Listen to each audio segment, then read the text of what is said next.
Good morning everyone. આજે આપણે વાત કરવાના છીએ દ્વિતીય વર્ષના પેપર નંબર 5 ઉમાશંકરના શ્રેષ્ઠ કાવ્યો, એમાંના દીન પીડિત વાત્સલ્ય ભાવના કાવ્યો. આ સંગ્રહમાં ઉમાશંકરે ઘણા બધા વિષયો ઉપર પોતાની કલમ ચલાવીને ઘણા બધા કાવ્યો રચ્યા છે. એવા અનેક વિષય આધારિત કાવ્યો અભ્યાસક્રમમાં છે, જેમ કે દીન પીડિત વાત્સલ્ય ભાવ, રાષ્ટ્રપ્રેમના કાવ્યો છે, પ્રકૃતિ કાવ્યો છે, પ્રણય ભાવના કાવ્યો છે અને અછાંદસ કાવ્યો પણ છે. એમાંની આજે આપણે જે વાત કરવા જઈ રહ્યા છીએ, દીન અને પીડિત લોકો પ્રત્યે વાત્સલ્ય ભાવના કાવ્યો, એમાંનું આજે આપણે કાવ્ય લેવા જઈ રહ્યા છીએ દણનાના દાણા. આગળ આપણે જે બીજા ખાસ કરીને પહેલું જ એમનું કાવ્ય જઠરાગ્નિ, તો એની વાત આપણે કરી ચૂક્યા છીએ. આપણે જાણીએ છીએ કે ઉમાશંકર જોશી છે એ ગાંધી યુગના સર્જક છે ને એ ન્યાયે એમનામાં ગાંધી યુગીન જે કંઈ ભાવનાઓ છે એ એમની કવિતાઓમાં આપોઆપ સ્ફુરી છે. આગળ આપણે વાત કરી હતી કે ગાંધી યુગના જે કંઈ લક્ષણો છે, તો સર્જક છે એને ઝીલ્યા વગર રહેતો નથી. જેમ કે સુંદરમ છે, ઉમાશંકર જોશી છે, એમણે મોટાભાગની પોતાની કવિતાઓમાં આ જે ગાંધીયુગીન ભાવનાઓ છે એને અવતરિત કરી આપી છે. અને ખાસ કરીને ઉમાશંકરજીના એમના રાષ્ટ્રપ્રેમના કાવ્યો અને એમના દીન પીડિત વાત્સલ્ય ભાવના જે કાવ્યો છે, એમાં આપણને આ ગાંધીયુગીન ભાવના છે એ વિશેષતઃ દ્રષ્ટિગોચર થાય છે.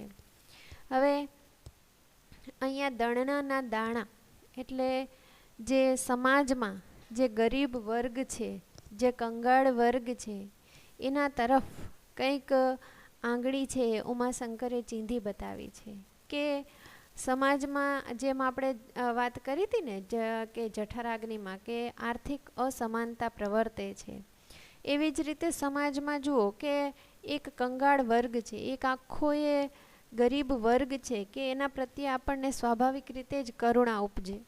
જો આ વિષયની જો વાત કરીએ તો કાવ્ય છે એ દીન પીડિત વાત્સલ્ય ભાવનું કાવ્ય છે. પછી એના જો સ્વરૂપની વાત કરીએ તો ગીત પ્રકારનું કાવ્ય છે. પણ જેમ સોનેટમાં કોઈ વિચાર મૂકી જાય ને, એમ કવિએ અહીંયા એક વિચાર છે એને પણ જાણે આપણી સમક્ષ વહેતો મૂકી દીધો છે કે આ કરુણોની, આ ગરીબોની સ્થિતિ છે એ કેટલી આમ કહેવાય ને કે જીવવી દુષ્કર છે. એમની સ્થિતિ તો જુઓ તમે, જો આગળ તમે આપણે જોશું આમાં એક ડોશીનું વર્ણન આવશે, એની સ્થિતિનું વર્ણન આવશે કે એ કઈ રીતે પોતાનું જીવન છે એ વિતાવી રહી છે. તો સ્વાભાવિક રીતે જ કાવ્યનો વિષય છે એ ગંભીર છે અને ડોશીનું જે ચિત્ર આપણે જોશું તો એકદમ કરુણા ઉપજાવે એવું છે. આપણા હૃદયમાં એક છાપ છોડી જાય એ પ્રકારનું કાવ્ય છે કે અને આપણા હૃદયમાં પણ એક પ્રકારની સહાનુભૂતિ જન્માવી જાય. ડોશીનું જે વર્ણન આવશે, આપણે આગળ વાંચીશું, કાવ્ય ભણીએ એટલે તમને ખ્યાલ આવશે. ડોશીનું જે કંઈ વર્ણન છે ને, આપણા હૃદયમાં પણ એ જાણે એક પ્રકારની સહાનુભૂતિ જગાવી જાય છે. આપણે ઉમાશંકરે જ આપેલી સંજ્ઞા છે સમસંવેદન. આપણે બીજા પ્રત્યે બીજા જે અનુભવે છે એ આપણે પણ અનુભવવું. જો કવિતા માત્રનો ઉદ્દેશ એ જ હોય છે કે કવિ જે અનુભવે છે એ આપણે પણ અનુભવીએ. કવિને એ આજે ડોશીની સ્થિતિ દ્વારા જે સૂચવવા માંગે છે, આવા દીનજન લોકો પ્રત્યે એમનામાં જે કુણી લાગણી અને જે સહાનુભૂતિની ભાવના છે, તો એ આપણામાં પણ એ કરુણા ઉપજાવવા માંગે છે. તો એમનો પ્રયાસ છે મહદ અંશે સફળ થતો જણાય છે, કારણ કે કાવ્ય વાંચતા અને ભણતાની સાથે જ શબ્દે શબ્દ છે એ આપણામાં પણ એક પ્રકારનું આવું સમસંવેદન જગાવી જાય છે. જો કાવ્યને આપણે એના શબ્દોની સાથે તપાસીએ. ખરા બપોર ચઢીએ દાણા રે કાઢવા, ઊંડી કોઠીમાં ડોશી પેઠા રે લોલ. જો અહીંયા શબ્દ આવ્યો છે કોઠી. તો કોઠી એટલે શું? તો અનાજ ભરવાની કોઠી. અત્યારે પણ આપણે આખા વર્ષનું અનાજ છે તો એ કોઠીમાં છે એ સંગ્રહિત કરતા હોઈએ છીએ. તો એવી જ રીતે અને આ જો ગામડાનું ચિત્ર છે, આ કાવ્ય છે એમાં અનુસંધાન છે એ ગામડાનું છે.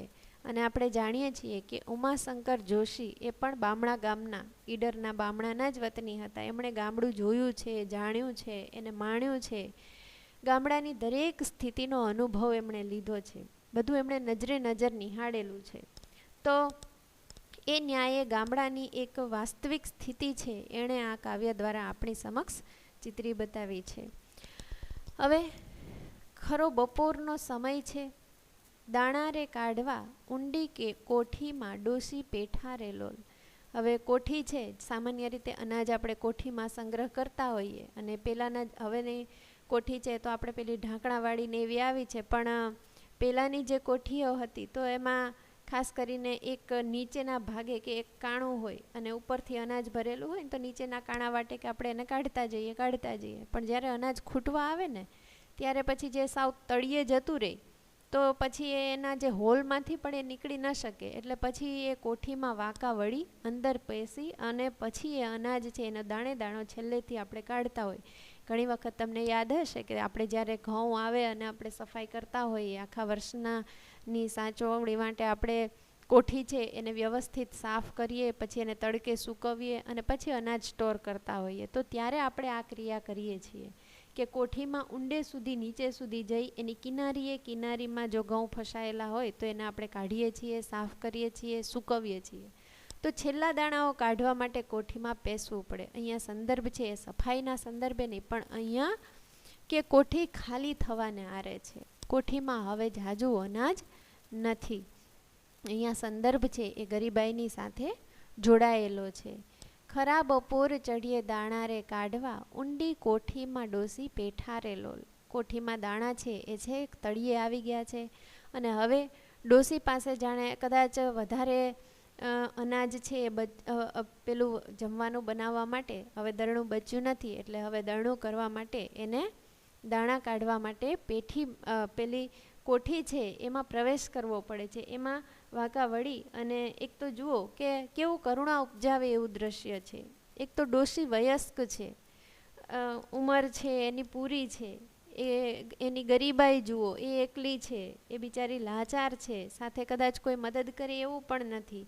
એટલે એની દરિદ્રતા, એની એકલતા, એની લાચારી, એની ઉંમર, આ બધું જ છે એ કવિ એ વર્ણન જો કેવી રીતે કરેલું છે કે આપણા હૃદયમાં છે એ સ્વાભાવિક રીતે જ કરુણા ભાવ છે જન્મે, ડોસી પ્રત્યે સહાનુભૂતિની લાગણી જન્મે. કોઠીમાં પેઠા ને બુંધે જઈ બેઠા ભૂસી લૂછીને દાણા કાઢ્યા રે લોલ. કોઠીમાં જઈ અંદર પેસી અને છેક નીચે તળિયે જઈ અને તળિયે ફસાયેલા ને ચોટેલા ભૂસી લૂછીને ફરી એકવાર કે કોઠી લગભગ ખાલી છે.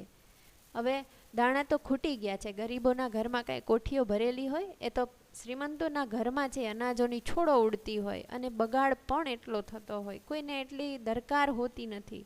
પણ ગરીબોના ઘરમાં જઈને જાઓ ને તો તમને ખ્યાલ આવે કે એની કોઠી છે એ અનાજથી ક્યારેય ભરેલી હોય ને એવું તમને બહુ ઓછું જોવા મળશે. મોટે ભાગે અનાજથી તળિયે જ ગયેલું હોય છે. એટલે આવી કંગાળ ડોસી અને એની કોઠી એકદમ તળિયે જ દાણા ચોટેલા છે, એને થાય છે કે હવે કદાચ એક દરણું થઈ જશે ને ખાવા ભેગું થવાશે. તો ડોસી છે અંદર પેસી છેક સુધી જઈ અને ભૂસી લૂછીને જે ચોટેલા થોડા ઘણા દાણા છે એ મળે છે એને કાઢે છે. 60 વર્ષ લગી કોઠી રે ઠાલવી પેટની કોઠી ના ભરાણી રે લોલ. જો એક સનાતન સત્ય છે એની વાત ઉમાશંકર કરે છે કે 60 જો ડોસીની ઉંમર 60 વર્ષની આસપાસની છે અને એના સંદર્ભ સાથે ગરીબોની સ્થિતિ વર્ણવતા કહી દે છે કે જે સાર્વત્રિક રીતે લાગુ પડે છે કે 60 વર્ષ સુધી આ કોઠીમાં દાણા ઠલવે જ રાખ્યા પણ પેટની કોઠી છે ક્યારેય ભરાતી નથી. આ તો એક સ્વાભાવિક પ્રક્રિયા છે ને. આજે તમે જમી લો એટલે શું કાલે ભૂખ નહીં લાગે? એ તો લાગવાની જ છે. પેટનો ખાડો છે એ તો ક્યારેય સાવ તો સદંતર પુરાવાનો જ નથી. રોજને રોજ આપણે એમાં અનાજ છે એ ઠાલવવું જ પડે છે. અને ગરીબોની લાચારી શું છે કે રોજ એ પેટના ખાડાને પૂરવા, આ કોઠીને પૂરવા રોજ અનાજ પ્રાપ્ત થાય કે ન ક્યારેક ન પણ થાય. એ જરૂરી નથી કે રોજ એને અનાજ કે ખાડો પૂરવા માટે કંઈક મળી જ રહેશે. તો અહીંયા આજે પેટની કોઠી ના ભરાણી રે લોલ, તો દરિદ્ર લોકોની સ્થિતિને વર્ણવવા એના સંદર્ભમાં જ આ પંક્તિ મૂકી છે કે પેટની કોઠી ક્યારેય ભરાતી નથી અને બિચારો ગરીબ કે દરિદ્ર વ્યક્તિ એ જ ચિંતામાં છે, એ દિવસો કાઢતો હોય છે કે આગલા દિવસની વ્યવસ્થા કેવી રીતે થશે. સુંડલી ભરીને ડોસી આવ્યા આંગણીએ, દણનાના દાણા સૂકવ્યા રે લોલ. હવે ડોસીએ જેમ તેમ મહેનત કરી, એક તો વયસ્ક છે, એકલી છે, મદદ કરનાર કોઈ નથી અને કોઠીમાં દાણા છે એ સાવ છેડે જ બચ્યા છે. હવે સાવ તળિયે જ દાણા છે એટલે બેચારી ડોસી છે એ વાંકી વળી અંદર પેસી જેમ તેમ કરી ભૂસી લૂછીને દાણા કાઢે છે અને સુંડલીમાં છે જેટલું અનાજ છે ભેગું થયું એને ભેગું કરી અને ફળિયામાં કે આંગણામાં એને દરણું કરવું છે. તો દરણા માટે આપણે જો હવે કદાચ કરતા હોય કે ન કરતા હોય, પણ પહેલાં છે એ દરણું કરવા માટે ઘંટુડો છે એ ઉપયોગમાં લેવાતો. 2 મોટા પથ્થર હોય, ઉપર લાકડાનું હેન્ડલ હોય અને એની વચ્ચે ઉપર છે એક કાણા જેવું હોય, એમાંથી અનાજ છે એને નાખતું જવાનું ને પછી એ ઘંટુડો છે એ હેન્ડલથી ફેરવતો જવાનો ને એનો છે ફેરવી ને મહેનતથી એનો લોટ બની જાય અને એ ભરડાઈ અને બરાબર એકદમ સરસ સૂકો લોટ પ્રાપ્ત થાય. એટલે પેલા દાણા છે એને તડકે સૂકવવામાં પણ આવતા. હવે તો આપણે ઘરઘંટીઓ આવી ગઈ છે, ચક્કીએ મોટે ભાગે ચક્કીએ દળાવતા હોય અને હવે તો ઘરે ઘરે ઘરઘંટીની પણ સુવિધાઓ છે, એટલે કદાચ તમે એનાથી અવગત ન પણ હોય. તો ડોસી છે તો ગામડાની સ્થિતિ પણ ગામડાની છે એટલે ઘંટુડામાં દળવા માટે દાણા છે એને પહેલાં સૂકવવા પડે. તો એ સ્વાભાવિક નિત્યક્રમ પ્રમાણે ડોસી છે એ હવે એ દાણાને સૂકવવા લાગી. સૂકવીને ડોસી ચૂલામાં પેઠા, થપાસે માંડ એક ઢેબરું રે લોલ. ફરી એની કંગાળ સ્થિતિ છે એ અહીંયા માત્ર ને માત્ર આ 2 ટૂંકી પંક્તિ દ્વારા સૂચવાઈ જાય છે કે હવે ડોસી છે એ દાણા સૂકવવાના કામમાંથી પરવારી ગયા છે અને એ દાણા સૂકવી અને હવે ચૂલા બાજુ આવે છે. ચૂલામાં પેઠા એટલે જો કંઈ ચૂલાની અંદર બેસવું એવું સમજવાનું નથી, એકદમ સામાન્ય અર્થબોધ સમજી શકાય એવું છે કે સંદર્ભ કે ચૂલાની બાજુમાં જઈને ચૂલાની બાજુમાં આવે છે અને રસોઈ કાજે કંઈક જમવાનું બનાવવા કાજે એ રસોડામાં પ્રવેશ કરે છે. થપાસે માંડ એક ઢેબરું રે લોલ. પણ રસોડામાં પ્રવેશતાની સાથે જ ચૂલાની બાજુમાં આવતાની સાથે જ સ્થિતિ કેવી છે? લોટ માત્ર એક ઢેબરું એટલે કે એક માત્ર રોટલો બને એટલો જ લોટ છે. હવે કદાચ એની ભૂખ 2 રોટલાની પણ હોય, પણ હવે અનાજ છે જ નહીં, બચ્યું જ નથી, લોટ વધ્યો નથી અને જે કંઈ દાણા મળ્યા છે એ કેટલા દિવસ ચાલશે એનો પણ કંઈ તાગ નથી કે હવે જેટલા દાણા છે એટલું જ ખવાશે ને પછી ડોસી છે એનું આગળ શું થશે એ પણ અહીંયા એક પ્રશ્નાર્થ છે. હવે જુઓ આગળ શું થાય છે. ડોસી એકલી છે, વયસ્ક છે, બહુ મહેનતથી એણે જે બચેલા દાણા છે એ સૂકવવા ફળિયામાં મૂકેલા છે અને હવે આગળ કેવી સ્થિતિ થાય છે. જો દરિદ્ર લોકોની જીવનની વાસ્તવિકતા હવે અહીંયા એની સાથે શું થાય છે તો એ જોઈએ. આંગણે ઉગેલો ગલકીનો વેલો, મહીથી ખલુડીબાઈ નીકળ્યા રે લોલ. હવે આંગણામાં એક ગલકીનો વેલો છે. જો મોટે ભાગે ગામડાના લોકો છે ને તો એને શાકભાજીના વેલા ને એ બધું ઘરમાં જ ફળિયામાં છે એ થોડું ઘણું વાવેલું હોય ને એમાંથી જ એમનું ગુજરાન ચાલતું હોય છે. એ ખરીદવા જાય ને વધારે પૈસા દે અને મોંઘા શાકભાજી લઈ શકે ને એવું નહીં, પણ ફળિયામાં જે 1-2 શાકભાજી ઉગાડેલા હોય ને એમાંથી જ જીવન નિર્વાહ ચલાવતા હોય છે. તો આવી રીતે એક ગલકીનો વેલો છે ફળિયામાં અને એમાંથી એક ખલુડીબાઈ નીકળ્યા લે લોલ. ખલુડી એટલે ખિસકોલી. હવે મોટે ભાગે ઝાડવાઓમાં છે એ પક્ષીઓને ખિસકોલીઓને વસતા હોય, તો હવે ગલકીના વેલામાંથી અચાનક જ ખિસકોલી નીકળે છે. કરાને ટોડલે રમતા કબૂતરા, ચણવા તે ચૂપચાપ આવ્યા રે લોલ. જો ડોશીના કેવા કમ ભાગ્ય છે કે એક તો બિચારીએ માંડ જે થોડા દાણા સૂકવેલા છે એ ખલુડીબાઈ નીકળ્યા પહેલાં તો ખિસકોલી આવી અને જાણે દાણા ચણવા લાગે છે. ખિસકોલી દાણા જોઈ અને તરત જ છે લપાતી એ દાણા ચણવા આવી ગઈ, ખાવા આવી ગઈ. કરાને ટોડલે રમતા કબૂતરા. હવે ઉપર છે એ ટોડલે કબૂતરાઓ પણ બેઠા હતા અને એ પણ ચણવા આવતી ચૂપચાપ આવ્યા રે લોલ. જો આ કબૂતરાને ખિસકોલીને આપણે ક્યારેક દાણા અગાસીમાં ઘણીવાર આપણે કંઈક સૂકવેલું હોય ને ત્યારે કાગડા કે કબૂતર કે કેવા આવી જાય અને અચાનકથી એ ચણી જાય, આપણને ખ્યાલ પણ ન આવે. એ રીતે અહીંયા ડોસી સાથે પણ આવું બને છે કે એણે દાણા સૂકવેલા છે, અચાનક ખિસકોલી આવી જાય છે, થોડા કબૂતરો ઉડીને આવી જાય છે અને દાણા ચણવા લાગે છે. ખાસી ખોબોક ચણ ખવાણી ત્યાં તો મેંડી હરાઈ ગાય આવી રે લોલ.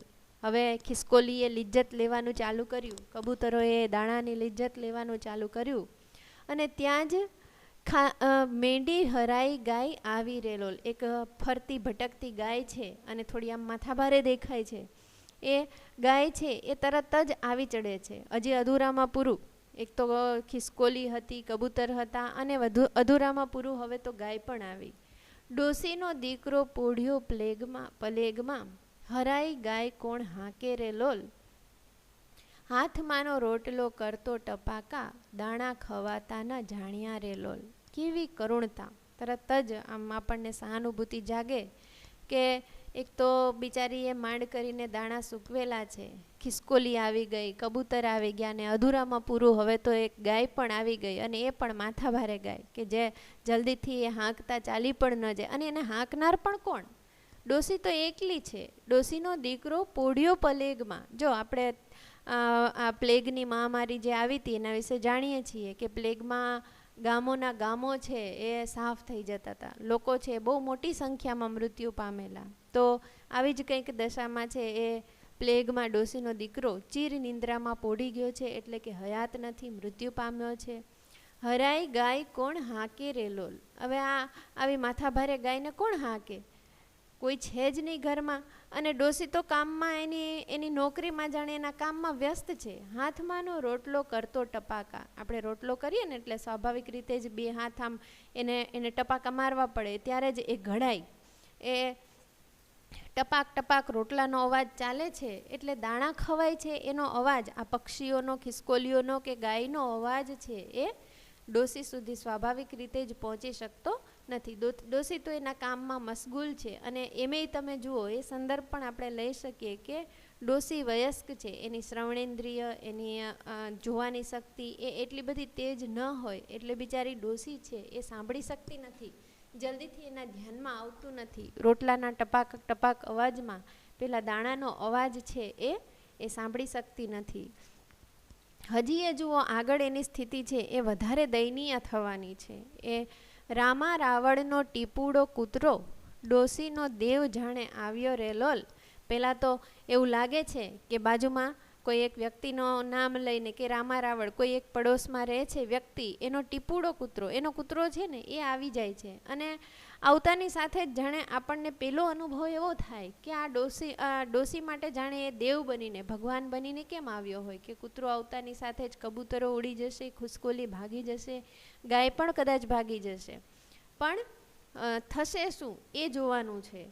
રામા રાવણનો ટીપુડો કૂતરો ડોસીનો દેવ જાણે આવ્યો રે લોલ. જ્યારે કૂતરો આવે છે તો લાગે છે કે જાણે એ દેવ થઈને આવ્યો છે, ભગવાન બનીને આવ્યો છે. ઊભી પૂંછડીએ બાવ બાવ બોલ્યો ડોસી ત્યાં દોડતી આવી રે લોલ. એ ઊભી પૂંછડી એકદમ દોડતો દોડતો આવે છે અને તરત જ કૂતરો છે એ ભસવા લાગે છે. એટલે ડોસી એ ભસવાના મોટા અવાજથી એ ધ્યાન દોરાય છે અને તરત જ દોડતી દોડતી બહાર આવે છે. આગળીઓ લઈને હાંફડીને ફાંફડી મેંડીને મારવા લાગી રે લોલ.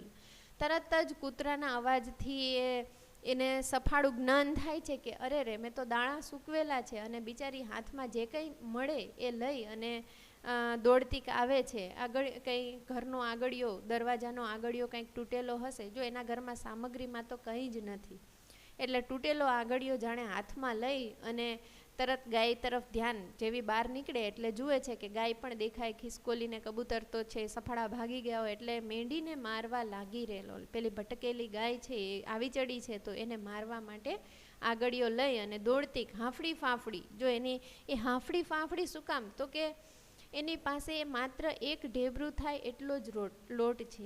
એક રોટલો તો માંડ માંડ એ આજનો ઘડી શકશે અને બીજા ટંકે ખાવા માટે હવે થોડા જ દાણા બચેલા છે એનો લોટ કરવાનો હજી બાકી છે. જો એ લોટ દળાશે, ઘંટુડીમાં લોટ નીકળશે તો સાંજે એને જમવા મળશે ને. એટલે હાંફડી ફાંફડી બિચારી પેલી ગાયને ભગાડવા માટે પ્રયાસ કરવા લાગે છે. ચૂલા કને તાકી રહી તી મીનીબાઈ, રોટલો લઈને ચપ ચાલી રે લોલ, નજરે પડી ને ઝપ ટીપુડો કૂદ્યો, ડોસીની નોકરી ફળી રે લોલ. હવે જે પેલો જો ટીપુડો કૂતરો અને મિની, એ મિની એટલે બિલાડી, હવે એ બે દ્વારા હવે હજી કાંઈ થવાનું બાકી હોય એમ હવે શું થાય છે, બિચારી ડોસી છે રોટલા કરતી કરતી કૂતરાના અવાજથી છે બહાર નીકળે છે અને ગાયને હાંકવામાં વ્યસ્ત થઈ જાય છે. હવે રોટલો ચૂલે ચડાવીને આવી છે ને રોટલો કદાચ બની ગયો છે ને એને ઉતારીને દોડતી એ આવી છે ને રોટલો છે ત્યાં જ પડેલો છે, એને બરાબર ઢાંકી ડૂબીને આવી નથી. એટલે હવે ચૂલા કને તાકી રહી હતી મીનીબાઈ. હવે એક મીંદડી છે એ બિલાડી એ પણ ત્યાં છુપાયેલી બેઠી હતી. ડોસી છે એનું ધ્યાન પડી જાય તો એ બિલાડીને હાંકી કાઢે. એટલે બિલાડી પણ કંઈક મેળવવાની આશામાં એ લપાઈને છુપાઈને બેઠી હતી. અને જેવો એને મોકો મળે છે, લાગ મળે છે, એટલે ડોસી બહાર જાતાની સાથે જ રોટલો લઈને ચપ ચાલી રેલો. એ તરત જ પેલો રોટલો, જેવી ડોસી બહાર ગઈ એટલે રોટલા ઉપર તાડુકી તરત રોટલો લઈ અને ચપ ચાલી રેલો. ડોસીને ખબર ન પડે. ડોસીને ખબર પડે તો વળી કદાચ એ સફળ ના થાય, એટલે ચપ ચાલી રેલો, એકદમ ધીમે ધીમે પગલે. બિલાડી પગે ચાલવું કહેવત પણ છે ને કે બિલ્લી પગે ચાલવું, એટલે જાણે કોઈને અવાજ ન થાય, ભાડ ન થાય, ખબર ન પડે એ રીતે છાનું માનું ચાલી જવું. તો એવી રીતે બિલ્લી છે એ પણ ચાલી જાય છે. નજરે પડી ને ઝપ ટીપુડો કૂદ્યો. હવે આ બિલ્લી તરફ નજર ડોશીની તો નથી જતી, પણ કોની નજર જાય છે? એ કૂતરાની નજર જાય છે. કૂતરાની નજર, પેલા ટીપુડો કૂતરો એ તરત જ એની નજર પેલી બિલાડી પર જાય છે ને ઝપ ટીપુડો કૂદ્યો. તરત જ એ કૂતરો પોતાની ત્વરાથી એ ઝડપથી એની ઉપર, બિલ્લી ઉપર કૂદી પડે છે. ડોશીની નોકરી ફળી રહેલો. ડોશી છે એ વ્યસ્ત હતી એના કામમાં, અને એમાં ને એમાં એ જે પછી એ પેલા રોટલો કરવામાં વ્યસ્ત હતી, પછી એ ગાયને હાંકવામાં વ્યસ્ત બની અને જાણે કૂતરો છે એ રોટલો મેળવવામાં સફળ થઈ જાય છે. છેલ્લું ઢેબરું તાણી ગયો કૂતરો, દૈણું પાસેર માંડ બાકી રે લોલ.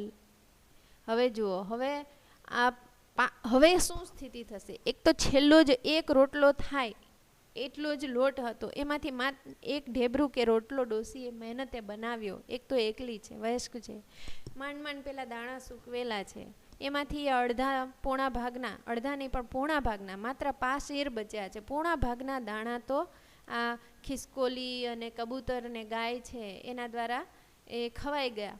તો હવે શું દશા થઈ કે છેલ્લું ઢેબરું તાણી, અને છેલ્લો રોટલો છે એ કૂતરો તાણી જાય છે. દૈણામાં શું બચ્યું? તો કે માત્ર 5 શેર માંડ, થોડાક 5 શેર જેટલા, થોડાક ચોથા ભાગના દાણા જ બચેલા છે.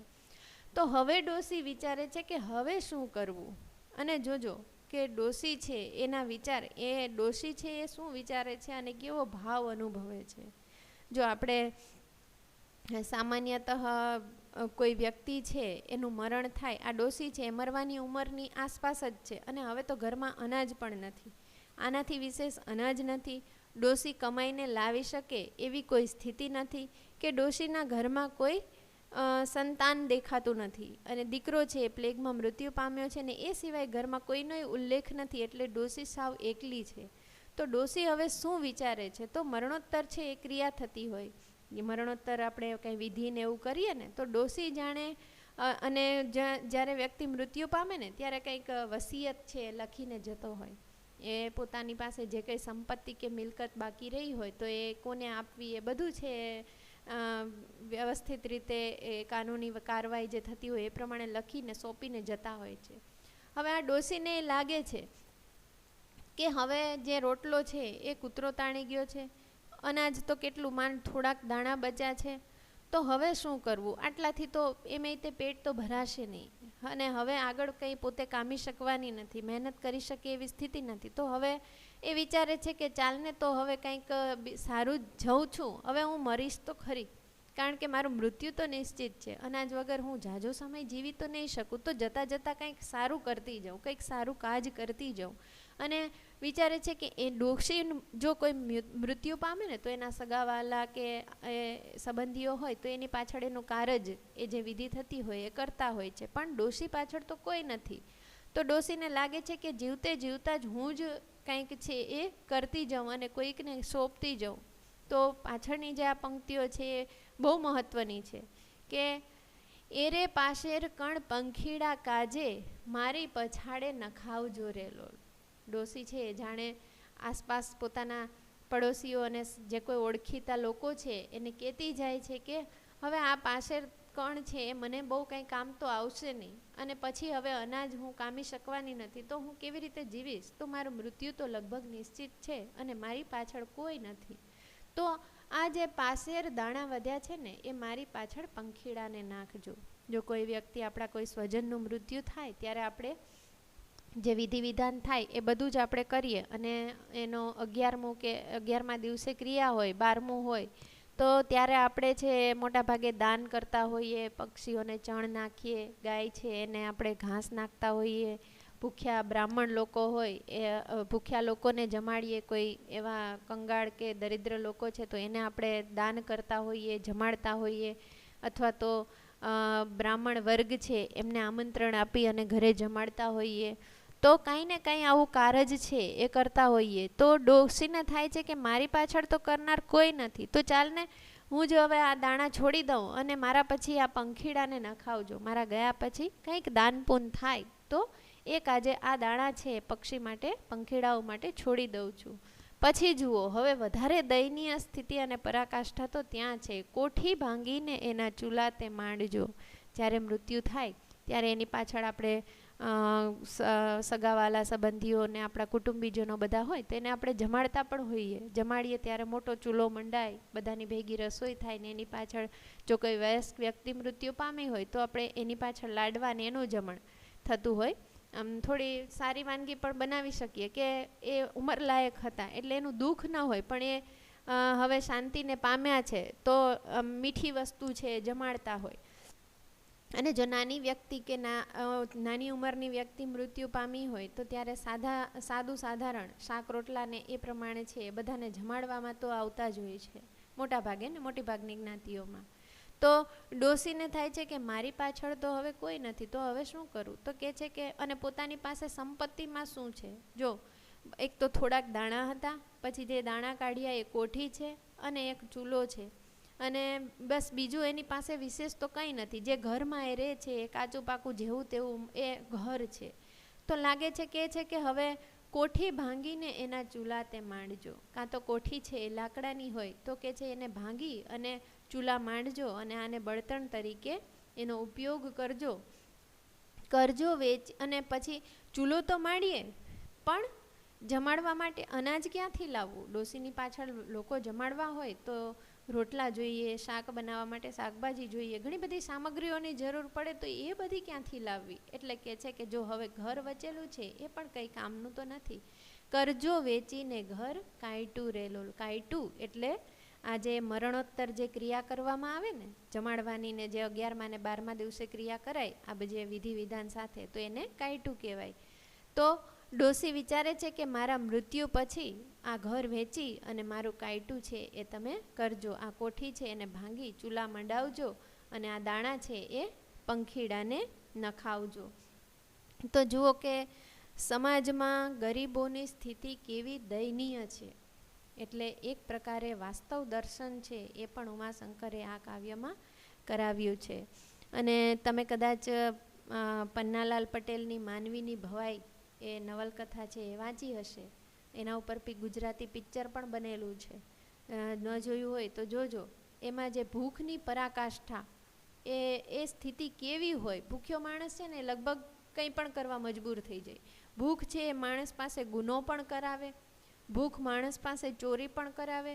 અને માનવીની ભવાઈમાં તો ત્યાં સુધી બતાવેલું છે કે ભૂખી માતા પોતાના નવજાત જન્મેલા બાળકને ખાવા મજબૂર બની જાય છે. એમાં પહેલાં તો દુષ્કાળ પડે છે ત્યારે સ્થિતિ દયનીય છે. લોકો છે દુષ્કાળને લીધે હવે ધીરે લોકોના ઘરમાં બધું જ ખૂટવા લાગે, અનાજ ખૂટી જાય, એકદમ આમ સાવ પાયમાલી છે આવી જાય છે. અને લોકો છે ધીરે પ્રાણીઓને ખાવા લાગે છે. કોઈ કૂતરું કે કોઈ પ્રાણી મરી જાય એને ખાવા લાગે છે, પછી જીવતા પ્રાણીને મારીને ખાવા લાગે છે.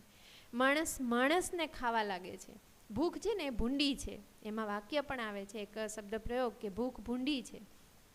કે પછી એ માણસને ખાય છે ત્યાં સુધી તો હજી આમ થોડુંક આપણને આમ સ્વીકાર્ય તો એ પણ નથી લાગતું, પણ પછી એક ચિત્ર એવું પણ, શબ્દચિત્ર એવું પણ છે કે એક ભૂખી માં નવજાત બાળક પોતાનું જન્મે છે એ જાણે ડાકણ જેવી લાગે છે, અને એ પોતાના નવજાત અને જ્યારે સુવાવડ આવે ને ત્યારે છે ને એ સ્ત્રીને વધારે માત્રામાં ભૂખ લાગે, તો એ પોતાની ભૂખને સંતોષી શકતી નથી. જઠરાગ્નિ એટલો બધો પ્રદીપ્ત છે, એને ઓલવવો જરૂરી છે, ને એ પોતાના નવજાત બાળકને ખાઈ લે છે. એટલે જ એમાં કીધું છે કે ભૂખ ભૂંડી છે. અને ભૂખ્યો માણસ છે ને, જો આપણે ઘણી વખત કહેતા હોઈએ ચોર લૂંટારાને બધાને કે ભાઈ આવા શું કામે હશે, ગુનેગાર શા માટે બને છે, પણ પેટનો ખાડો છે ને એ એને આ બધું કરવા માટે પ્રેરતો હોય. આપણે એક કહેવત પણ છે કે પેટ કરાવે વેઠ. માણસ આ બધું સઘળું આપણે શા માટે કરીએ છીએ? બધું પેટ માટે જ તો કરીએ છીએ. આ પેટનો ખાડો, પેટની કોઠીને પૂરવા માટે જ તો આ બધા પ્રપંચ છે. તો અહીંયા ગરીબ લોકોની સ્થિતિ કેવી દયનીય હોય છે. તો અને આવા લોકો પ્રત્યે સહજ આપણને પણ સહાનુભૂતિની લાગણી જન્મી જાય એ પ્રકારે કવિએ છે એ શબ્દાવલી યોજી છે. ને ખાસ કરીને જે રે લોલ લહેકો છે, તો આમ જોઈએ તો લોકગીતનો લહેકો છે, પણ વિષય છે એકદમ કરુણ ગંભીર છે, તો એ વિષયને જાણે સહ્ય બનાવવો હોય એટલા માટે થઈ અને આપણા માટે એ સ્વીકાર્ય બને અને આપણે સ્વાભાવિક આપણા ગળે વાત ઉતરે એ માટે કદાચ કવિએ આ લહેકો છે એ યોજેલો હોય એવું અનુભવાય છે. કાવ્ય છે એ કવિના ગંગોત્રી સંગ્રહમાંથી લીધેલું છે, અને આ કાવ્યની રચના કવિએ બામણા ગામમાં પોતાના ગામમાં કરેલી છે. આપણે જેમ આગળ વાત કરીએ એમ કે અહીંયા વાસ્તવ દર્શન પણ બરાબર કરાવાયું છે. ઉમાશંકર છે એ બામણાના વતની છે, એણે ગામડું જોયું છે, દરિદ્રતા પણ જોઈ છે, દરિદ્ર લોકોને પણ નજરે નિહાળેલા છે.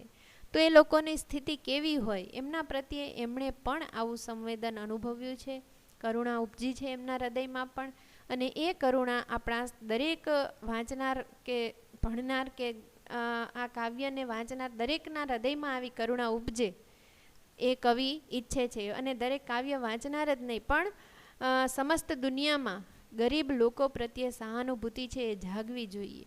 ભલે આપણે કંઈ ન કરી શકીએ, જે મદદ થોડી ઘણી આપણે કરી શકીએ ને તો એ આપણે કરવી જોઈએ. તો એવા કંઈક ભાવ સાથે, દીન લોકો પ્રત્યે વાત્સલ્યના ભાવ સાથે કવિએ કરેલી રચના છે, તો મહદઅંશે આપણે એને સરસ અને સફળ ગણાવી શકીએ. ને એ સાથે જ આપણે આ કાવ્યની વાતને અહીંયા પૂરી કરીએ. ફરી મળીશું નવા કાવ્ય સાથે. ધન્યવાદ.